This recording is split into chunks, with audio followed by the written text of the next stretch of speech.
Welcome back. My name's Rashad Johnson. This is my documentary testimony series, episode 9. Recap.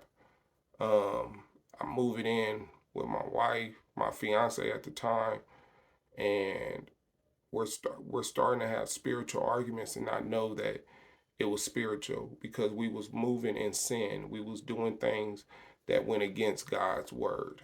Okay, remember God told us there's gonna be couples that make it and there's gonna be couples that don't make it. But you gotta follow his word to make it. So, at this moment, um, God is telling me to move. But I'm not listening to him because I'm listening to my wife because she kept telling me if I move, we're not gonna be together. If you move, you're not gonna be together. Even though God is telling me to move. And I was afraid if I moved, then we was not gonna get married, and everything that God wanted to do was not gonna happen. So, and then on top of that, she don't trust me. She think I'm sleeping with Jasmine, and then um, my sister lies and tells um Juanita, since I called her out her name, that me and Jasmine slept together. And, I end up going to Jasmine's house asking her, why are you telling people that we slept together? And she's like, I didn't tell nobody anything. And I'm like, well, why does my sisters think that we slept together? Like, you talk to somebody, you know? And, I went over there to tell Jasmine, like, look, we are not, we cannot be friends. We cannot be friends. I didn't go over there trying to be with her. I went over there to tell her we can't be friends. From this day on, we can't, because I'm starting to notice, like, I needed to tell her so I could tell Juanita, like, look, I went over to her house to tell her that we cannot be friends and find out why was she lying about me sleeping with her. But when I try to be honest and tell Juanita that, she really had a nutty. She really blew up. Oh, you went over there to sleep with her? I'm like, no, that's not what I said. I said I went over there to tell her we couldn't be friends and find out why is she telling people that we slept together. And I'm trying to get the proof to give to Juanita, you know, and I think I was trying to record it on my phone for she could hear it. And come to find out, man, through all this, Juanita was talking to a dude on Instagram and was hiding the notifications on her phone, and but you're accusing me for cheating, but you actually been talking to somebody, flirting with them, sending them pictures, not nothing explicit, just sending selfies and stuff. Like, I wasn't doing that with Jasmine. My conversations with Jasmine was more, how's your mom? How's the kids? Blah blah blah. And it was never, oh, you know what? I want to be back with you. I'm tired of being over here with her. I didn't have that type of conversation with with Jasmine. It was never that. My focus was always to continue to do what God wanted us to do. So me and Juanita, like, we will have a spiritual argument, but then we'll be good for like 2 weeks. And so during this time we was good for 2 weeks, we went to marriage counseling, right? Pre-marriage counseling, right? And the pastor, based off the answers that he was asking Juanita, he told her, you're not ready to be married. You're not ready to be married. And he said, and I believe he said, he can't marry us, right? And this is after all the pre counseling that we did, pre marriage counseling. But we felt you know what? We got to do what God wants us to do. Excuse me. We got to do what God wants us to do. So we continued on. Um,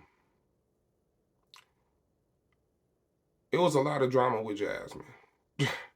Like Jasmine came, like figured out where Juanita lived at, came over to her house with her boyfriend, made it seem like I was harassing her and I was bugging her, and I'm like, this ain't nothing but the enemy. But God, because Jasmine told me that she had a dream and God told her not to interfere.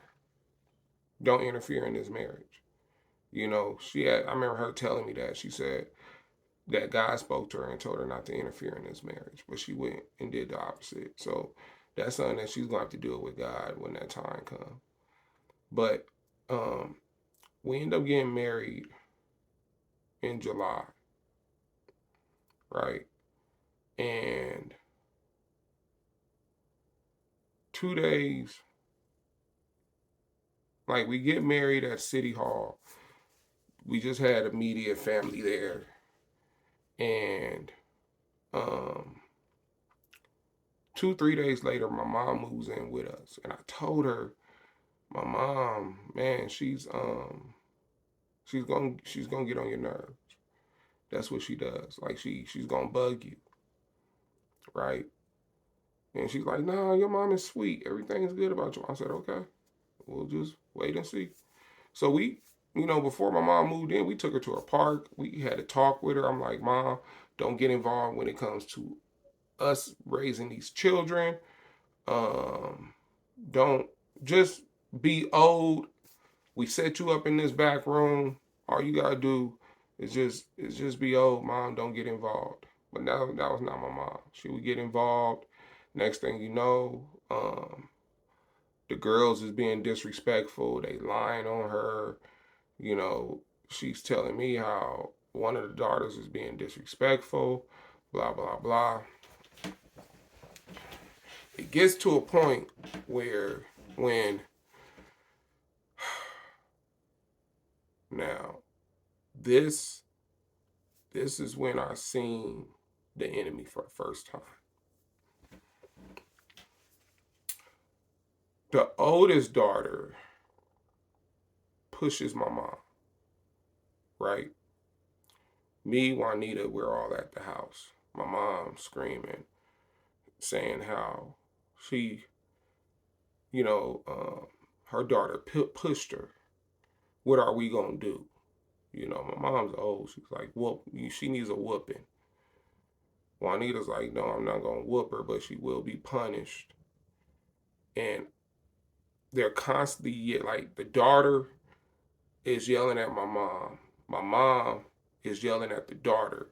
Juanita is trying to hold her and calm her down, and I'm trying to calm my mom down. It got to the point I seen all four of the girls plus Juanita and my mom turned on me, right? And when I looked at their eyes, I seen the enemy's eyes. It was like slow motion. Like everybody was yelling at me, but I haven't done nothing to nobody, right? And I seen the enemy's eyes. And and my mom was being controlled by the enemy because she was saying things and doing things that was not normal and couldn't shut up. Constantly talk. The enemy would continue to talk even when nobody else is talking. Her daughter was talking. Everybody was talking. I'm looking at Juanita like, you ain't gonna do nothing to your daughter. Like, you ain't gonna say she done pushed my mama. You ain't gonna do nothing. Um, she didn't do anything to her daughter. But my mama started attacking me. Her daughter pushed me. I'm looking at Juanita like, you ain't gonna do, that's what I meant. I'm like, Juanita, you ain't gonna do nothing to your daughter. She just pushed me. You just seen her push me. Juanita ain't saying nothing, but now she's starting to yell at me. Everybody's yelling at me, right? And I'm over here trying to be on my mom's side, but then my mom is yelling at me. And that's when I seen everybody's eyes, and they all had that demonic look, like their eyes was black almost. It was very dark, and it scared me. Like I stepped back slowly, you know, because they was all in front of me. They was all in front of me, and I stepped back when I was looking at their eyes because I never seen nothing like that. To the point I had to get my mom up out of there. Like I had to move her out. I had to get an Uber and send her. I think I sent her to my sister's house, or that no, she wanted. I asked where she wanted to go. She said, "Send me over here," and I sent her to whatever address it was, or cross streets or whatever, and that was it, right? Then it was some peace in the house. I ended up getting baptized. I remember getting baptized.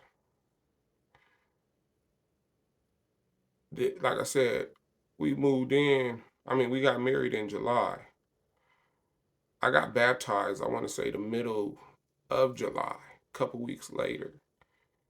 Um, then August comes, right? We're married now. So, but I almost left this out. A week before we got married, I let my flesh control me and we had sex. Now, remember, God said, first of all, I'm not listening to God. He done told me to move, I didn't move. So we end up getting married, right? That's what made us get married. Because I'm like, well, God is telling me to move, so either we got to get married or I got to go, right? So we end up getting married. But a week before we got married, we end up having sex, right? So after um 2 weeks after, 3 weeks after I got baptized, I remember and now this is like at the end of this is like around the beginning of July of August, right? She's telling me how she don't feel good this morning, right? She's like, I don't feel good. I feel nauseous. I've been throwing up, and um, my stomach hurts. So we go to emergency. Boom, go in emergency. We go, and you know, she takes whatever test that needs to be taken, and I guess they looked at the pee sample. And I remember us being in the room, and the doctor comes into the room and he tells us, Juanita, you're pregnant. We looking at each other like, oh my goodness, like wow. And he tells us, with twins. Oh my goodness, what? We look at each other and we're like, stop playing. Now, our kids been saying that we was gonna have twins. People that we did not know would tell us that we was gonna have twins, and this is before she even got pregnant. When he told us that we was gonna have twins, I immediately started thinking about God, right? Because it was not coincidence that these our kids was saying that God spoke to him and said that we was gonna have twins, right? And they was outside building a house. It was weird, man. It was weird. These is teenagers. These ain't like 8-year-old kids. They was out there really trying to build something in her backyard because of the twins and everything. And it's funny because after that, we went. So we went when we went home. I believe my boys was there, and of course her girls was there. And we went home and we broke the news to the kids, and everybody started praising. Everybody started praising. Everybody was putting their hands up. They was praising. They was screaming. They was thanking God, and they was walking around the house. Everybody was thanking God, praising God, and it was a sight to see. Like I never seen that before of somebody being told that they was having babies. And when we told them that it was twins, they was like, God told us that it was gonna be twins, and they was screaming and they was yelling and they was praising. I'm like, it was a sight to see, So now she's pregnant, right? She's about 3 weeks to a month being pregnant. So, and we're in August. So she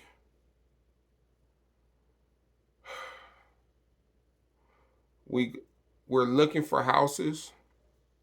We find the perfect house, right? We find the perfect house. Both of the daughters had their own room. My boys had like a big old loft section.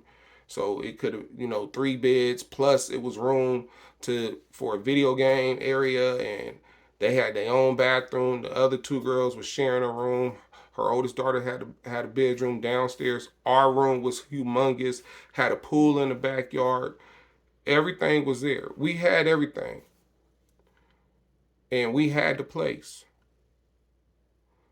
But fear struck into my wife, and she declined it without telling me, right?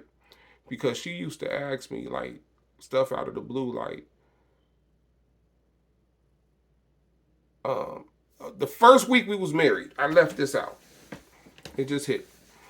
The first week after we got married, she said, "Are you gonna divorce me?" And I'm like, "Why would I divorce you?" Right? Why would I divorce you? And I was thinking to myself, like, why would she ask me this? It was weird. We only been married for 1 week. Why would I divorce her? Then when she had the babies, week after she found out that she was pregnant, she said, "You're not gonna leave me, and then I gotta take care of 6 kids." And I'm asking her, like, what is making you say this? Like, what made you ask that question? I don't understand. Then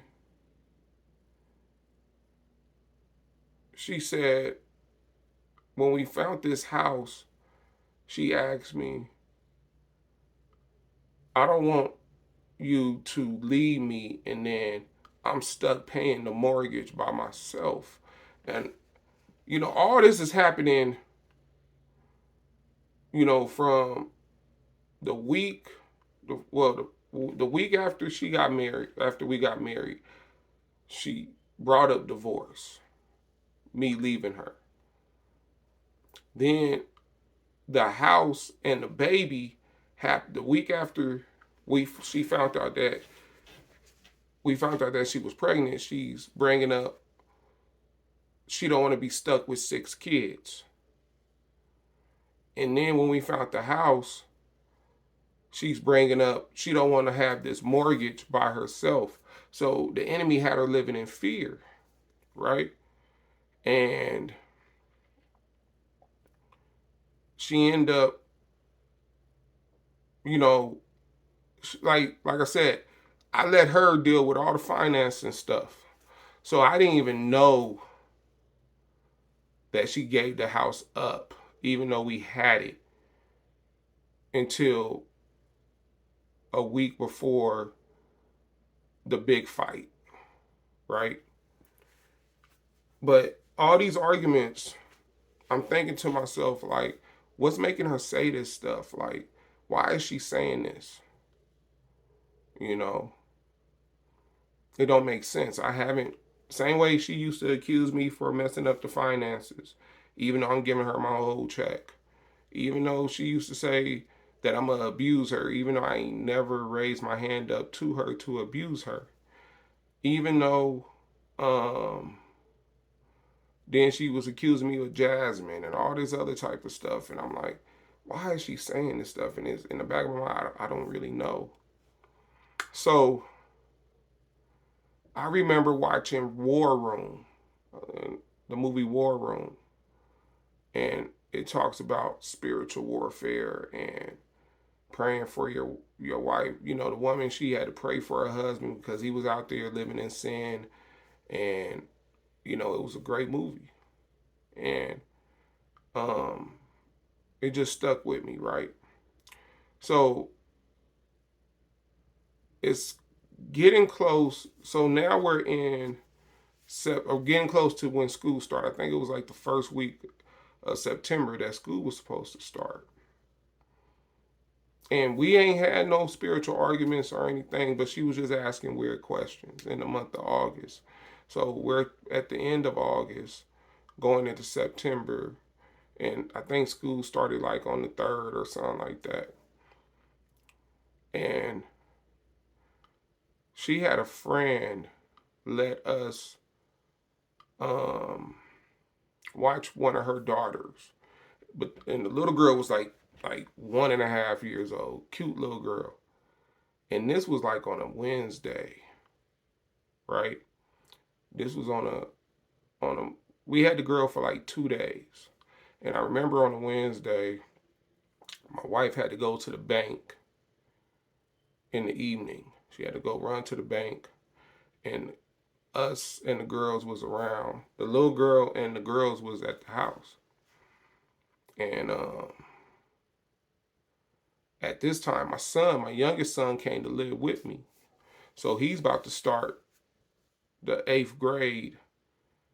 The 6th grade at her daughter's at the girls' school, right? He's about to start the 6th grade or 7th grade or something like that. I want to say seventh. Maybe it was seventh. He was about to start middle school. And I remember she going to the bank, and the girls, they was like they was not giving no airspace to this child, right? No airspace. And I said something like, when we have our kids, y'all ain't gonna be all up in the baby's face like that. Y'all gotta let the baby, you know, have some space, and then if the baby sleep, y'all definitely can't be in the baby's face. Oh my goodness. The enemy flipped everything that I said. And when their mom came home, they told their mom that I said that they couldn't see their little brothers or sisters when they're born. I never once said that. And my wife was like, you owe them an apology. And I'm like, I'm not giving them an apology. I didn't do anything, and they're telling you the wrong way. I didn't say it like that. So I'm not. So I go sit in the car, right? Because it got to the point when she started to get upset, I started sitting in the car, right? I didn't leave nowhere because I didn't have nowhere to go, but I would, sit in the car, maybe pull off, sit around the corner, let things calm down, come home. So I come in the house and I just don't say nothing to nobody, right? Everything is, I'm just thinking that the night's gonna go by. I go to work the next day, the morning. I come back, I come home, and I see the girls, everybody's packing. So I'm assuming that their mom is about to drop them off at their dad's house before school start, right? Everybody's packing. Then I go into, I go, because I had called a friend up and was like, I just needed some advice about, what I said to the girls.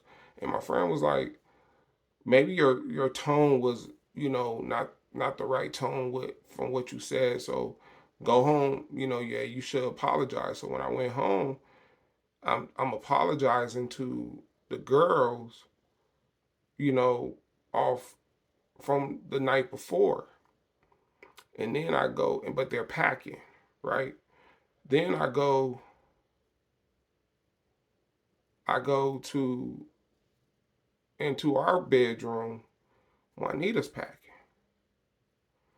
and I asked her. I said, "What's going on? Where y'all going?" She said, "I got to get out this house. I need my peace. I'm not. I don't have peace." And I'm like, "What you mean you don't have peace?" Now, a lot of these arguments she was starting, not me. She was starting them. You know, even when I said something to the girls, I didn't even yell. I just said, "Hey, y'all can't be around these girls like that. I mean, our babies. You gotta give them some space and stuff." And then my words was twisted, but she kept saying, "I need my peace. I need my peace. My peace. My peace." Well, if you know the word of God, peace comes from God. It don't come from being away from each other. The enemy wants to divide, right? So her and the kids leave. They leave. And I'm thinking like, okay, they just gonna be gone for a day. They was gone Thursday. They was gone Friday. I'm calling Juanita. She ain't answering the phone. I don't know where she's at. She ain't answer the phone. I'm trying to figure out her one of her friends. Like, do you know where Juanita's at? She's been gone since Wednesday. It's Saturday, people. I ain't heard from my wife since she left that Wednesday afternoon. I started, I'm praying, but I'm that Saturday, I'm reenacting the war room scene when she's screaming in the house because that's what I thought I needed to do. I need to do the same thing. I need to fight for my family. So I'm doing the same thing that the woman did in war room. I'm going from room to room, screaming and saying that you ain't gonna take my family away. Now at this time I still haven't read the Bible, right? But I'm sensing that this ain't normal. Something's wrong. Something's going on. And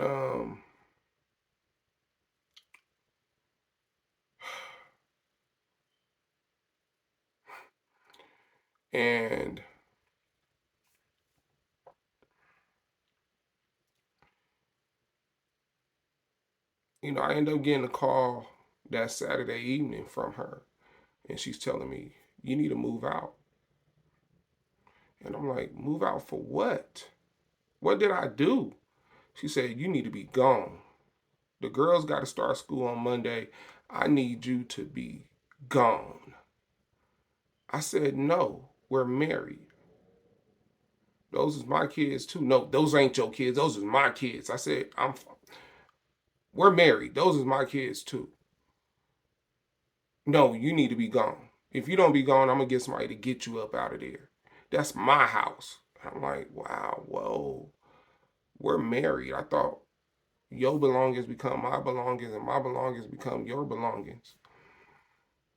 And she's like, "I'm gonna have somebody come over there and force you out." I said, "I wish you would. They gonna be going to jail. I wish somebody would come over here and try to force me out of my house with a woman that I'm married to, right?" So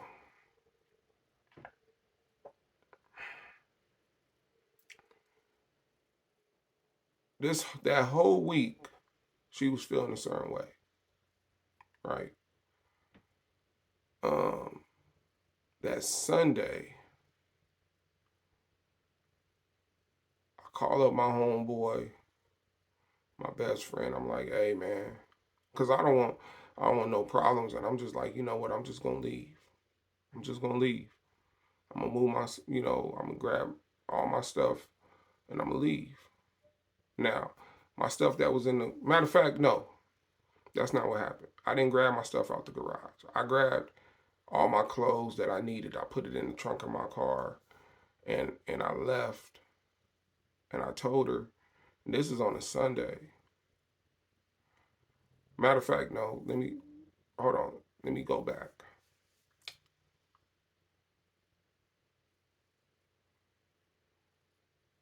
So Saturday night, she tells me to leave. And I'm telling her no. And then that Sunday morning,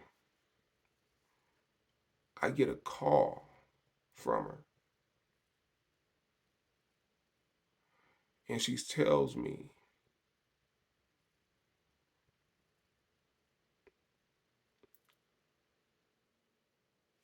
I'm going to get an abortion. I'm like, what? Abortion? Now, I'm thinking like this is a Christian woman. Prayer line, prophesies, works at the church. What is he talking about? So I call up her pastor. Her pastor tells me, y'all marriage didn't count because I didn't give y'all away. I'm her covering. I said, no, I'm her covering because I'm her husband. That's how much I did know at the time. And she shows me the paperwork of her schedule to get an abortion. From that moment, I'm crying to her. God is not going to like this. It goes against his word. You're going to regret it for the rest of your life. Don't do this. I'm begging her not to get this abortion. On top of that, she's telling me that she's going to get a divorce. Right? I'm calling up her friends. They're not listening. And see, let me go back. Let me go back. So we did marriage counseling, and then, oh man, I almost forgot about this. We did marriage counseling, and then oh man, I gotta continue. It's 32-minute mark. I'm gonna have to continue, and I'm gonna have to tell you what I forgot that it just hit me. Okay, I'm out.